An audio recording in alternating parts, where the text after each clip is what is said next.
Stuart. Why do you do this? Because it's fun. If it wasn't any fun, I wouldn't do it. And I guess as soon as it stops being fun, I'll stop doing it. But I don't know. It's a laboratory out there. You know, it's kind of like being one of those first particle physicists, being able to work with that first cyclotron and create new elements that have never existed before. There's all kinds of surprises, you know, and unique things that just don't exist anywhere else. And getting to, now we know why you do it, but exactly what do you do? What do I do? Well, I guess my official title is Director of Communications. I'm in charge of our internal communications, which is the Black Rock Gazette, our on-site newsletter, the radio station, Black Rock Radio, and our external communications, the Building Burning Man, which is our newsletter that we send out a couple of times a year, the website, internet operations, external press liaison, media relations, all that sort of thing. So I've got a lot of good people working with me to take over most of the hard work, so I don't have to do any heavy lifting. But that's pretty much what I do. I have sort of an overall I don't want to say control, but influence over the way that our communications get done. And as the size of Burning Man continues to double, is that responsibility doubling in proportion, or? Yeah. In fact, it's really doing more than doubling, I think. We've always had most of these pieces in place. This is the first year that we've tried to sort of tie them all together into some kind of a comprehensive or more or less unified policy, trying to do everything with the same voice, so to speak. Minister of Propaganda is the other title that we don't like to use. But. So how did you initially get involved with Burning Man Project? What was that first spark? Michael, who I had corresponded with at length. I publish a little magazine called Twisted Times, which I had been exchanging with Michael for a rough draft for years. And he finally came over and we met, and I asked him about this whole Cacophony Society thing, and he said, well, you really can't, I really can't explain it. You have to come out and attend an event. And I said, well, what's the next event coming up? And he said, well, Burning Man, come on out to the desert. And so I thought about it for a couple of days and looked through some of the material and saw the reference to a newsletter in there, the fact that they publish a daily newspaper out on site. And I was really intrigued. I couldn't believe that anybody would be crazy enough to want to take computers and all that gear out to the middle of nowhere to try to publish a daily newspaper. And they said they were looking for volunteers, so I called up the hotline and said I would like to volunteer to help out with the newspaper. I got a call back from Michael the next day. He said, you want to work with a newsletter? You want to do it? And I said, okay. And so I went out, I guess that was 4 years ago, and published the newspaper, and I had a blast, and have been doing it ever since. Okay, getting back to the Cacophony Society, how do they sort of fit into the whole makeup and evolution of Burning Man? Well, Burning Man wouldn't really exist as we know it without the Cacophony Society. It was just about at the point of collapse, I think, as an event. On Baker Beach that year that the cops and the fire department didn't want things to go on.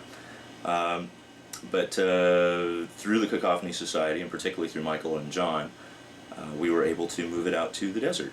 It was a location that they'd been scouting out for some time anyway, just for its other appeals, you know, the charm of the wide open spaces and the ability to maybe shoot a few guns or blow off a few things without hurting anybody. And it was just a perfect place. Now, since then, I think that Cacophony has been really instrumental in helping the event grow and turn into a much wider festival than what it is. It's way past the point that one person or even a handful of people could pull this off. It's a very large group effort. And most of those people, Larry included, are all cacophonists. So. Okay, and with this expanding growth of Burning Man, what do you hope? What are your hopes for the future of the whole project? My hopes for the future? Well, I just hope it keeps going. But I don't know. You know, it's always a gamble. It's always 1 year at a time. It's always a one-shot deal. And I don't know. I'm convinced that as long as it keeps going, there will always be interesting new things forged out there, and new ideas and things that not only would I never see anywhere else, but I would never expect to see anywhere else. It's just a matter of how long it can keep going, you know, and that's to some extent that's in our control, and to some extent it's not. You know, I just want to see it go where it goes. It's an ongoing experiment. You know, that's all you can say. What do you think the strangest thing you ever saw in the desert was? The strangest thing. It was probably myself when I looked in a mirror after a dust storm. I got caught out on the playa in a true whiteout a couple of years ago. Actually, right after the burn, we'd been circled by storms all afternoon, and they finally moved in and got into this very tight cyclone right around where the area of the burn was. It was really beautiful. The chimney of heat was acting as sort of the maypole that all these storms were dancing around, all this lightning. But I got a little dose of the fear, and I said, well, I better get back to camp and batten things down. I got a couple hundred yards away from the burn, and I was in complete whiteout. It was one of those Zen moments, almost a little epiphany. I realized that there was absolutely nothing I could do. I couldn't go forward, I couldn't go back. All I could do was sit down on the playa and pull my shirt up over my head and just wait for it to pass. But when I finally got back to camp, a couple of my friends were already there, and they looked at me and they went, look at yourself, dude. And I looked in the mirror, and I'd aged about 60 years. I had all this white dust all in my hair, so it looked like my hair was completely grayed out. My beard was completely grayed out, and my old black tuxedo that I'd been wearing was completely covered with dust. I looked kind of like Grandpa Munster. So I'd say that I've scared myself as much as anything else has freaked me out there. Okay. So how has the sort of electronic frontier, the internet and all that, worked into Burning Man, which seems to be so kind of primitive in its nature? The internet has worked into Burning Man in a lot of very interesting and unexpected ways. For some reason, we attract a very large contingent of tech heads, of geeks or people who are very much into that sort of thing. There's an amazing number of power books out there, and cell phones, and people trying to lash up to the net. It's been a good promotional tool for us. We've reached out to and met a lot of interesting people that way. It's allowed us to get better quality information out there, and I think that's really our biggest challenge this year, is to try to put a better and more responsible information package out there on the net. Last year we had some problems with people who found out about the event through the net, but through sort of diffused channels like rave lines and sites having to do with festivals in general. And some of those people who showed up were not exactly prepared as well as we would like them to have been for the survival experience of being out there in the desert. You know, they didn't have their water, they didn't have their shelter squared away and all that. So a big part of our effort this year is to try to get a much larger, more visible and unmissable internet presence, so that anybody who does find out about the event online can get the right information. You know, can get out there and find out what they need to know to survive and be safe, as well as having a good time. But computer technology has always been a big part of it.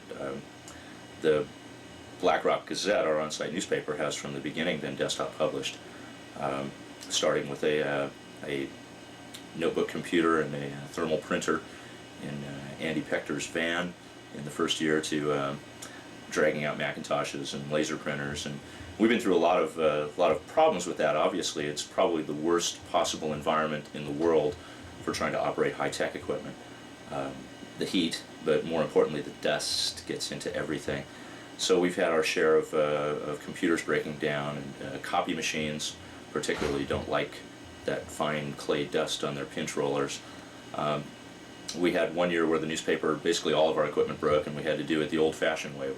We put a call out to all the artists and illustrators who came in and pretty much hand-illuminated the thing like they were 11th century monks. This year we're taking some steps to protect our equipment better. I'm involved in building a new shelter to house our internet operations and to house the newspaper. Particularly the internet operations this year, I think is going to be a really big thing, where I think this is finally going to be the year that we are able to lash up to the outside world and to project the event out to people everywhere, which has always been a dream of mine, to be able to have real-time links. We've had two near misses. A couple of years ago, the guys from Monk Magazine claimed to have posted some See You, See Me stuff, but between you and me, it was actually just uploaded from a payphone in Gerlach. Last year, a fellow named Alfredo Lusa brought a whole lot of very expensive gear and really dug deep into his own pockets to put together a system using an FM wideband link out to Gerlach, and was stymied by the weather. You know, there was, for the want of a nail kind of a situation, there was one relay that was exposed and fried, and there wasn't a spare for it. So, to date, we haven't really been able to connect from the desert the way that we want to, but we're working on a lot of possibilities this year. Redundant systems. If we've learned nothing else, it's to have multiple backups and have lots of different ways to get out, because we know that something is always going to break, and the best we can hope for, I guess, is that everything doesn't break.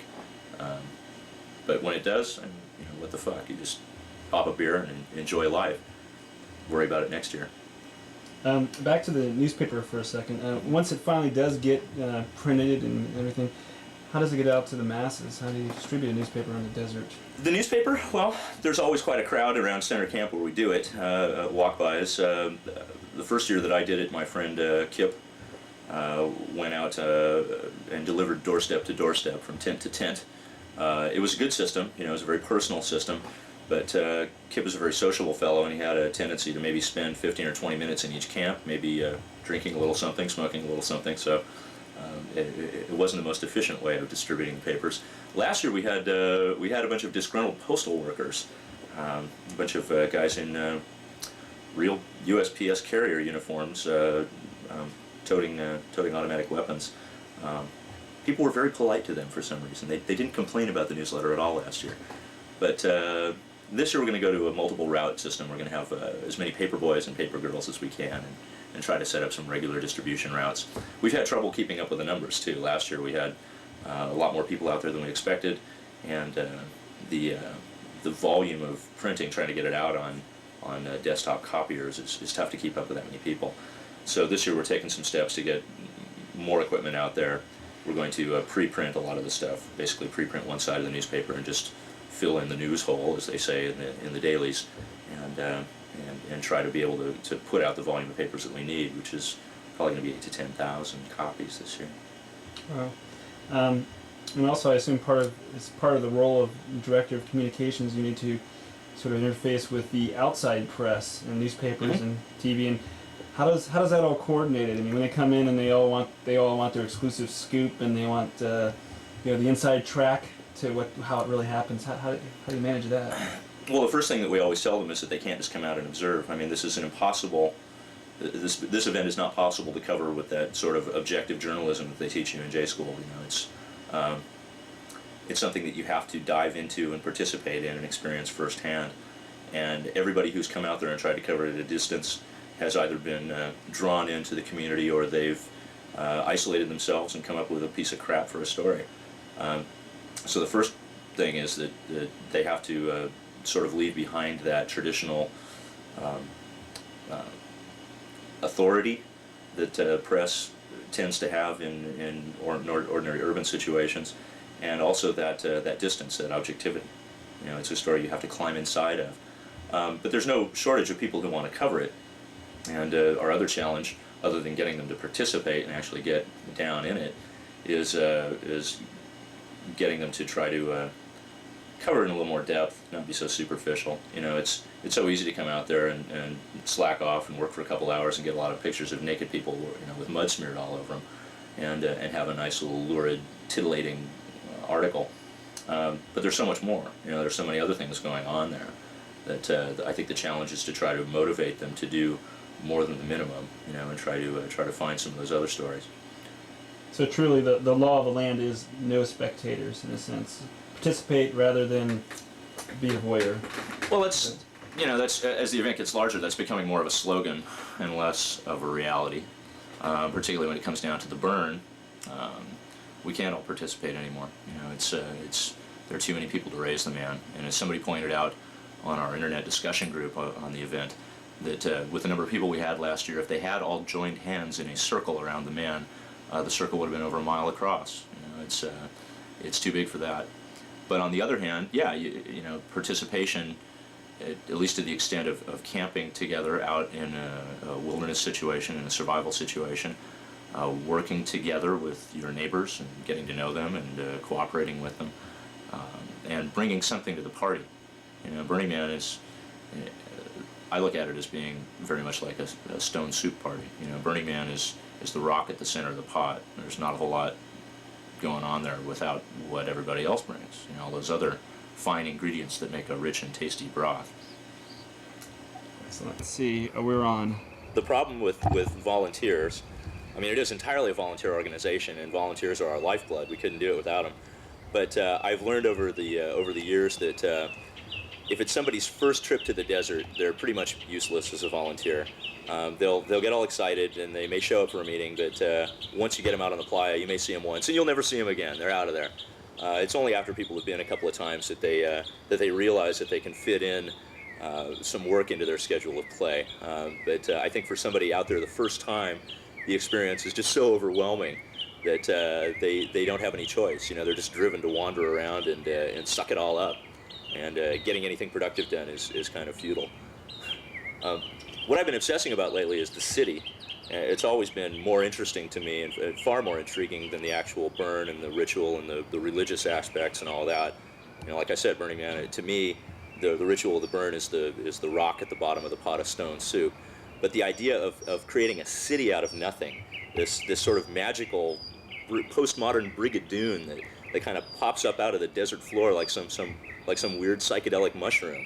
That's the part that intrigues me, and trying to build a civic structure within an anarchist framework, not to do the absolute minimum that we can to get in the way of people's experience, yet in the same time create the necessary infrastructure, to lay down the roads and the sewage, the toilets, the basic services that people need to survive out there. If we had a completely anarchist organization out there, it would be a mess. It would be dangerous, and it wouldn't be a whole lot of fun. So the challenge is to try to create a city structure that's as invisible as possible, but which serves the purposes, which keeps people safe and provides some kind of a framework for all of this chaos to take place in.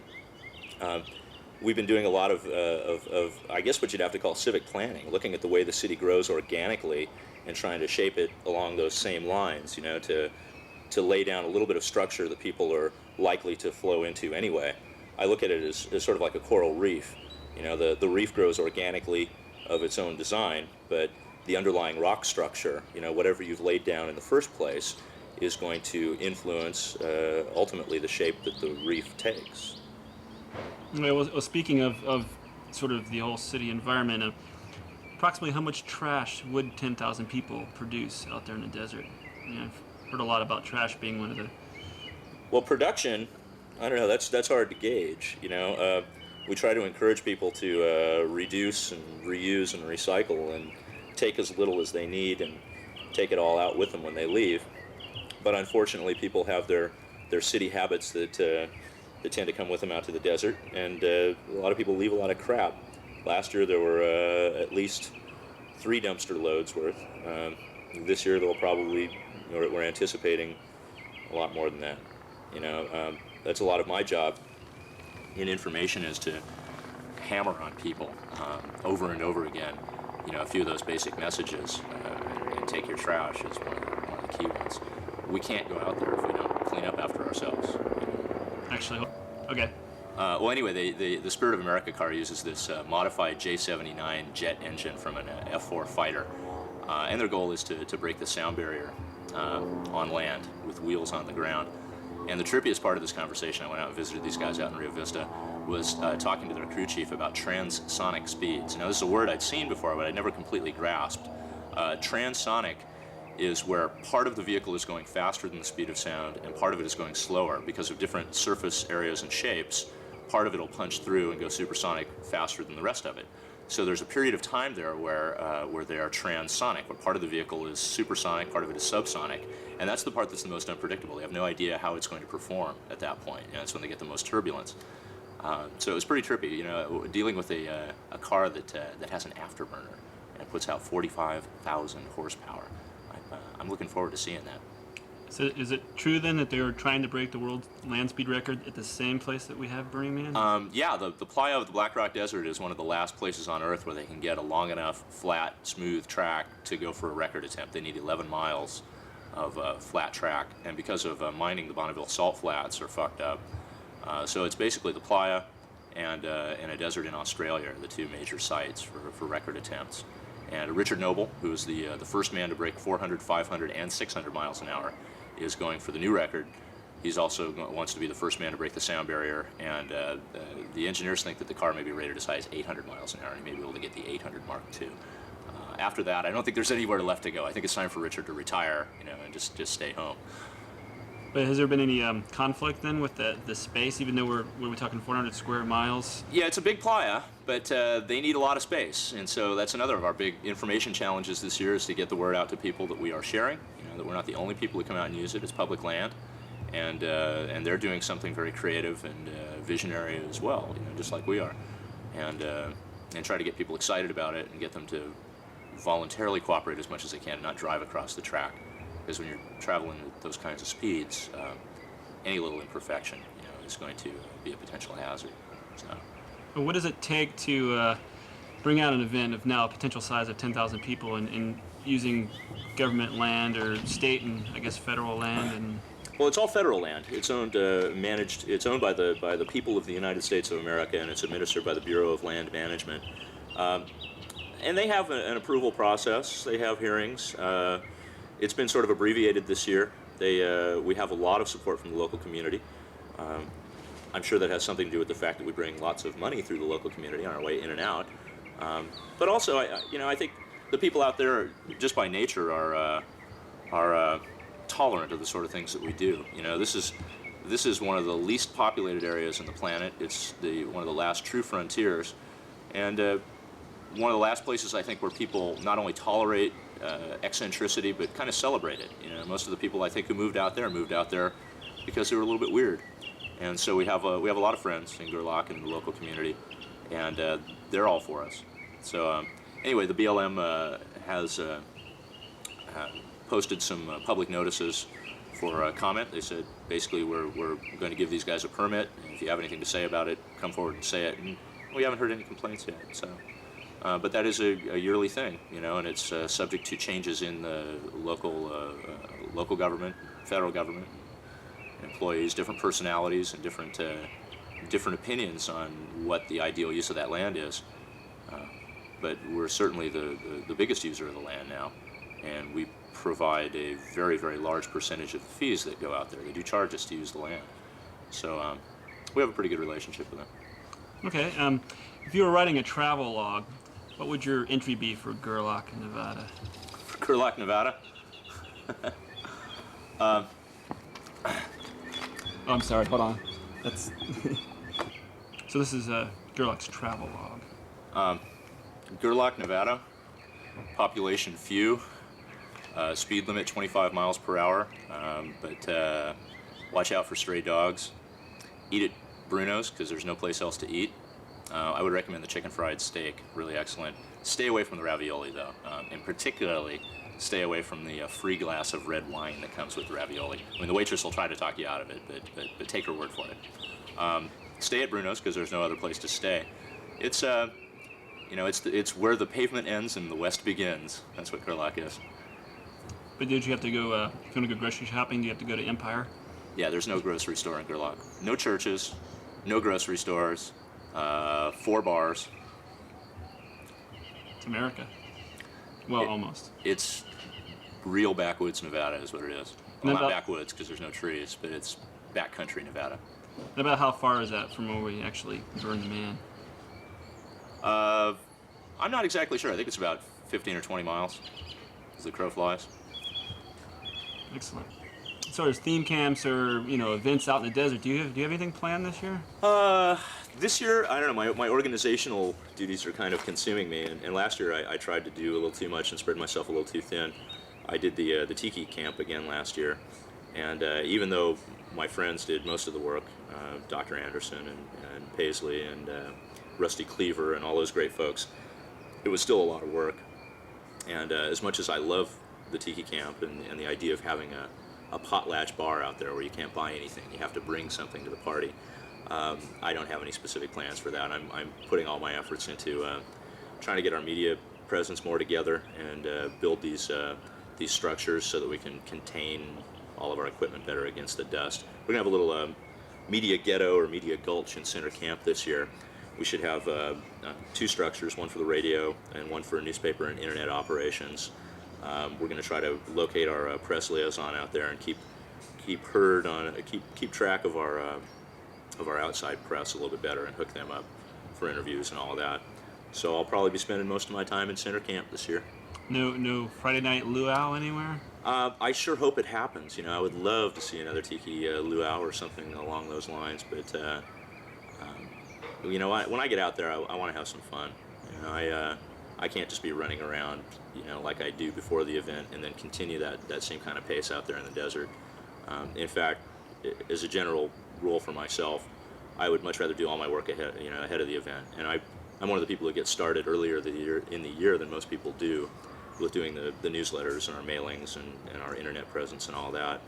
And so I'm willing to work double hard in February and March so that I can relax and kick back on the playa. So that my job description out there will basically be coordinate, hibernate, and intoxicate.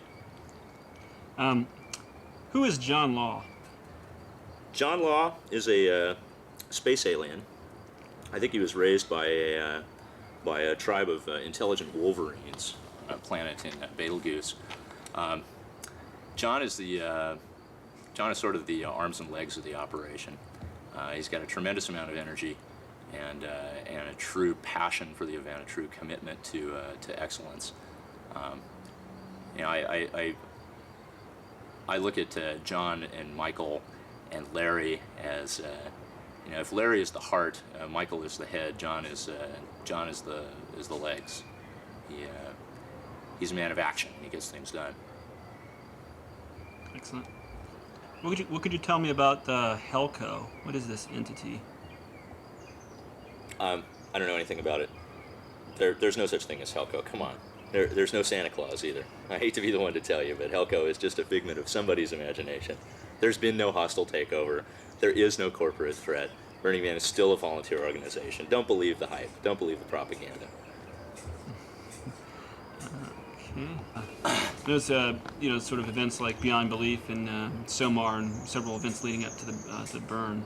Well, mostly that's, you know, to promote our artists and our contributors and our performers, and it's a great venue. You know, I from my point of view, it's a good recruiting tool. You know, it's a good opportunity for people who are maybe a little undecided about the event to come on out and have a little bit of a taste of what they're going to see out in the desert.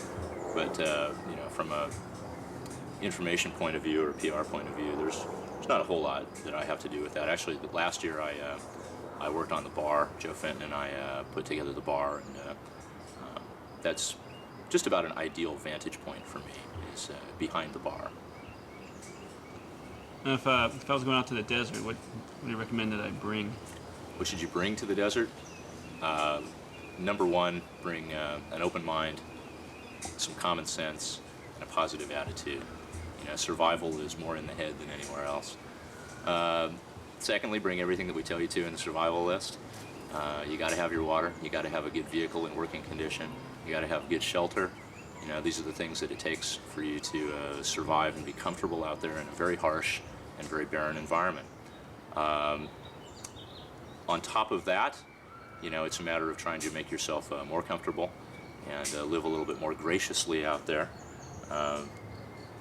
You know, it's a real common pattern, I think, for people to come out the first year. They bring their basic survival gear, they look around and they go, well, shit, next time I'm going to bring this and that and that. And come out with a trailer or with a larger vehicle or with a truck and start bringing out props and costumes and more exotic foods and drinks and all of that. Any cocktail suggestions? Cocktail suggestions? Yeah. Bring an extra cooler just for ice. I call it an ice locker, but I have one cooler that I only store backup blocks of ice in. I keep it in the shade, I insulate it. This year I'm going to throw a few slabs of dry ice over the top to help keep them even colder, so that well into the weekend you can pull out ice out of that, only open it up to pull out your ice, put it in your other ice chest for drinks or for food or for whatever. Take about half as much food as you think you need, because you're not going to be hungry out there, and about twice as much water and beverages as you think you're going to need, because you're going to be thirsty. And even if you're not thirsty, you ought to drink. And does one sleep out there at all? Sleep? is wonderful. Bring earplugs. Definitely bring earplugs. Because not everyone is going to want to sleep when you do. And sound travels very effectively across the playa. It's somewhat like being in a 1,000-room motel with paper-thin walls. Actually, thin nylon walls. Is that red light on? The red light is on. You know what? We've got to be fucking crazy to do this. I mean, how would anybody in their right mind do the shit that we do? I mean, it's funny. Everybody always thinks there must be some ulterior motive, that we must be making some vast amounts of money or something. But we're just fucking nuts, you know? That's all there is to it. We're fucking crazy. So you brew anything for the desert this year? Or? Yeah, having a good supply of homebrew is crucial to the desert experience. So I'm getting started early, and I'm making a batch of pale ale, my vapor trail me, for drinking out in the desert. You know, I went through a canned beer phase, but having real quality homebrew is just something that, well, it's just a little luxury out there that makes life a whole lot more pleasant. Yeah, I guess between Chris Radcliffe and Newt King and Doc, got some pretty good beers coming out there. Yeah, last couple of years, Seb Hyde and the Newt King and myself have all made batches of beer to be served over at Flash's Hell's Kitchen. And the first time we did it, we had free beer. And it was fun just to be able to stand out on the playa screaming at the top of your lungs, "Free beer!" and have people just come running, you know, rolling out of their tents and grabbing plastic cups groggily, you know, as if drawn to some huge electromagnet. And to have Flash out there with 2 kegs going at once. One nozzle in each hand going, "Hey, get your fucking free beer, hey, hey, hey," shooting people in the face and filling up cups. And it lasted for at least 40 minutes or so. But last year we let him sell some out there, you know. And it was still a fairly short beer fest, but it was a lot of fun. So yeah, Hell's got to make a profit eventually. well, you know, the devil's got to get his due. So is this the beginning stage of the process here? Yeah, basically we're getting our water going. You go to the Oak Barrel? Oak Barrel Winecraft over in Berkeley. I've been there a few times. Yeah. We got a place right here in Pacheco that I go to called Fantastic Fermentations, and they make some pretty good stuff. Actually, the prices are better. So what's the gestation period of a pale ale? About 3 weeks from today until when you can drink it. You know, I'm going to make it with enough alcohol in it so that it'll last, you know, 6 months to a year. It'll still be pretty fresh. The more alcohol you put in it, the longer it lasts. It's a great preservative. Wow. And he's got the full triple tier malting and fermenting setup. And yeah, I think that'd be great to get a bunch of people together and learn more about beer making. Why don't you remind him? I will. Well, he quit drinking after the Mexico trip, but he got the charges dropped. So yeah, I think he started again. Was he catching up? I can confirm that. Robert. I think Robert I saw would be a him. good person to talk to. Yeah, I actually. Oh, I said that explains why I like to make porters and stouts. It's my favorite kind of beer to make. Because I like to drink in the morning, basically. Voice from Beyond. Drinking in the morning. You know, beer is like one of the world's most perfect foods. It is. I mean, you can live almost entirely on beer. In the desert, it tends to dry you out a little bit, so you should back it up with some bourbon. I mean, water. But you know, beer satisfies virtually all of man's dietary and spiritual needs. So is there a cycle to drinking in a desert? I mean, better time to drink and a better time to lay low for a while? Everybody should lay really low during the hours of, say, about 11:30 to 2. The idea of the siesta is pretty much mandatory out there. You know, I mean, you can try running around in the heat of the day, but, you know, mad dog's an Englishman. You're not going to catch me out there, you know, unless I absolutely have to be somewhere. I like to recline in the shade, you know, with a tall, cold beverage and maybe snooze a little bit. Taking a cot out or something where you can get a little bit of loft underneath and a little bit of airflow is really good. So you can just stay cool, stay relaxed, and save your strength for later on at night when things really start to happen. I heard they're building a whole shade structure for center camp this year. Yeah, we've had various attempts to build shade structures in the past, and they've all been pretty much disastrous. Last year's looked fabulous until the first good wind came up and blew it all to shit. So we're going for something completely different this year. We're not trying to go geodesic and stay with the wind. We're building something that's going to be fairly tall and rigid, but very well anchored, built out of scaffolding in various sections. So there will be a much more defined center camp area this year. There'll be a lot more public space in the shade, which we really need. What does one eat for breakfast out in the desert? Breakfast? Like I said, you can eat about half as much as what you would ordinarily. You know, I might have a piece of fruit and a muffin or something. You know, maybe something to hold down the coffee. But that's about it. You know, maybe have a sandwich in the afternoon. You really just don't get hungry. You know, it's part of it is that your body's being severely dehydrated. You know, there's one of the lowest relative humidities anywhere on the planet out there on the playa. I mean, it's really just a few percentage points away from sucking you dry and dead. So you need to completely replenish fluids, and digestion requires a lot of water, obviously. So your body, as it gets drier, tends to kind of shut that down. So it's a great weight loss program. Go out to the desert, drink all the beer you want, and lose weight. It's wonderful. That is toasted malt.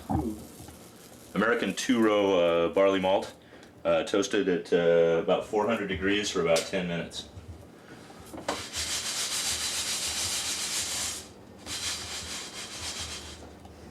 If only this camera could smell.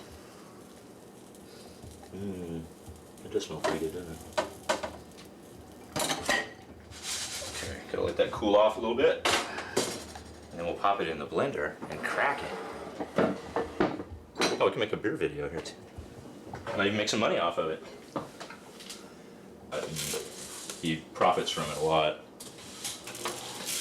But don't underestimate huge Chrysler Jones. Why is it huge Chrysler Jones? It's huge Chrysler Jones because his old nom de guerre, Timothy Liddy, he sacrificed it in our bridge run when we did our 1,000th jumper marathon on the Golden Gate Bridge. He, in a rush of inspiration, he decided to tell Chuck Serino of Weird TV that somebody had actually jumped and that it was his alter egos, Timothy Liddy. And we made up this whole story about Liddy and his history in the 60s and dropping in and out and tax charges and all that, and how he'd apparently actually committed suicide. And he was very pleased with himself for about a half an hour until he realized that his best alias that he'd ever come up with had just gone over the side of the Golden Gate Bridge. So he fretted and pondered for a couple of months, and we finally came up with Huge Chrysler Jones, which is actually very close to the name of an actual reporter on the BBC World News, Hugh Chrysler Jones, but Huge just kind of says it all, doesn't it? Absolutely. Oh, I just was looking at it. Oh, I'll take it. Yeah, I'll definitely get one. Well,